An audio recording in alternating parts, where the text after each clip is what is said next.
ATF agents say they warned this store several times about suspicious purchases and signs of gun trafficking that they noticed over the past 10 years. They say the owner just didn't listen. Tonight, the owner of that gun store, though, says he had no idea about this lawsuit. Tonight, the city of Chicago suing this Northwest Indiana gun store, claiming that Westford Sports violated federal law, reportedly selling hundreds of guns that wound up in the hands of gang members and convicted felons.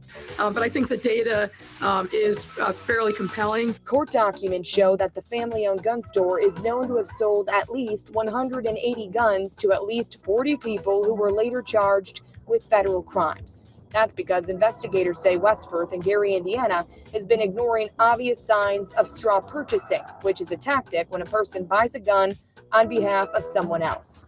Those include buyers making multiple purchases of the same gun, buying sprees, and cash payments. Where you can literally go over the border to Indiana, for us to say, and get military-grade weapons at any quantity that you want if you got the amount of money. The lawsuit lists several examples of alleged gun trafficking. One of them, the arrest of Daryl Ivory Jr., the 24-year-old charged with federal gun crimes during Operation Legend. ATF agents say Westford sold Ivory 19 guns over 14 separate transactions, all within a 6-month period. Although the lawsuit claims this was a red flag, the shop kept selling him weapons. Investigators say those guns then ended up circulating Chicago streets. The weapons found at crime scenes within just hours after being bought in Gary. This particular gun store, we've done a lot of data and analysis, working with some of our federal partners and others who researched it.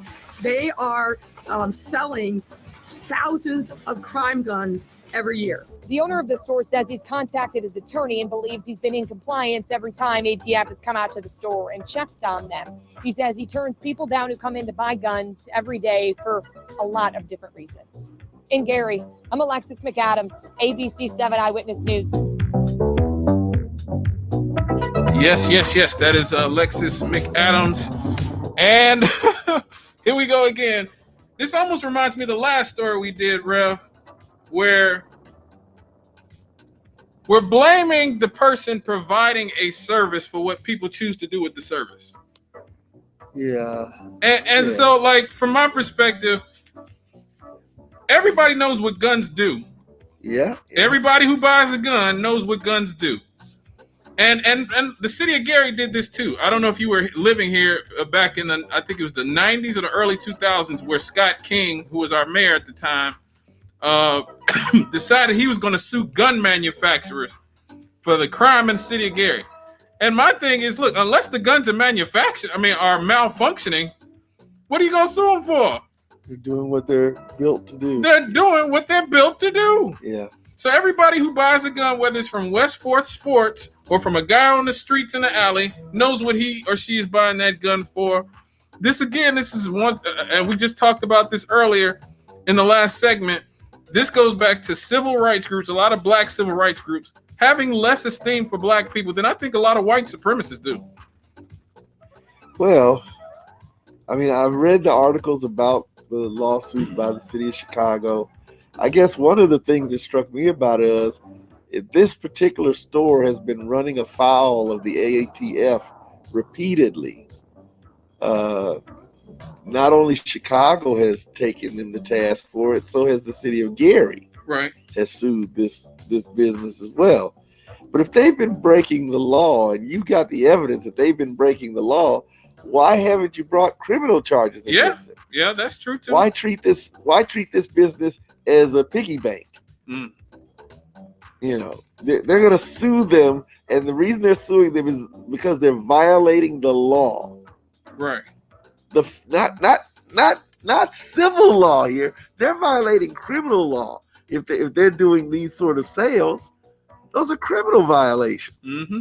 So why isn't this guy being arrested and charged and brought for a jury and sentenced, and why isn't he in prison for this stuff? I think on some level these the gun manufacturers and the gun stores are a scapegoat. Like I said, I think a lot of this is a scapegoat. They're a good scapegoat to have around. Again, I give Melvin McGee, who used to call here all the time. I don't know why he stopped calling. You out there, Melvin? Give us a call. He used to call here all the time. He said Lori Lightfoot was a clown the day she got elected. And I was Yeah. like, well, I'll give her a chance, maybe she'll do better than expected. Who knows? But he's right. That woman is an absolute clown. She is. She's incompetent. She's a clown. We saw her lie about the Adam Toledo shooting and get exposed for that. I mean, we've seen her stand by during the riots last summer and just let like whole parts of the city of Chicago just go.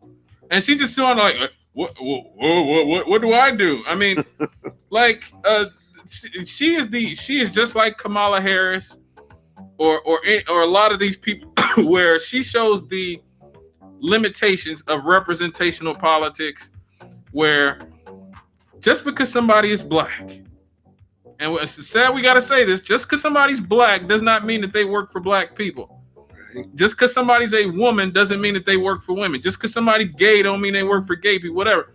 And because she was black, a woman, and gay, she checked 3 boxes. Yes, the liberal corporate sellout media made this woman out to be like she was going to be Chicago's savior, and like, oh, and she's got inroads with the police unions, and she can do her administration, her term has been a unmitigated disaster, and I guarantee you she's going to try to use COVID as an excuse, like you always talk about.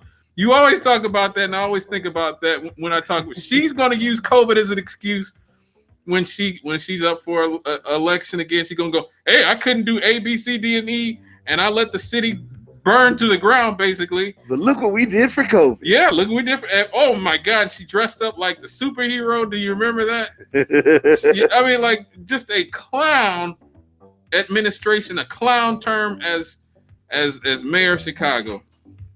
Speaking of that, the fact that even that Chicago residents had to come here to get their shots.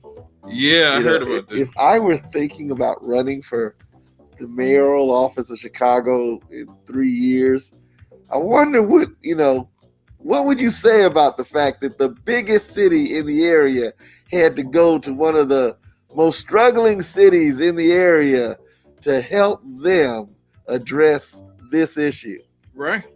In the country. Yes. We did it. We were able to do that for them. Ain't that nice? Yeah, again, like as a politician, she's an unmitigated failure thus far. Oh, it's almost time for our second breaks, which our second hour break. So that means that it's time for the second round of Happy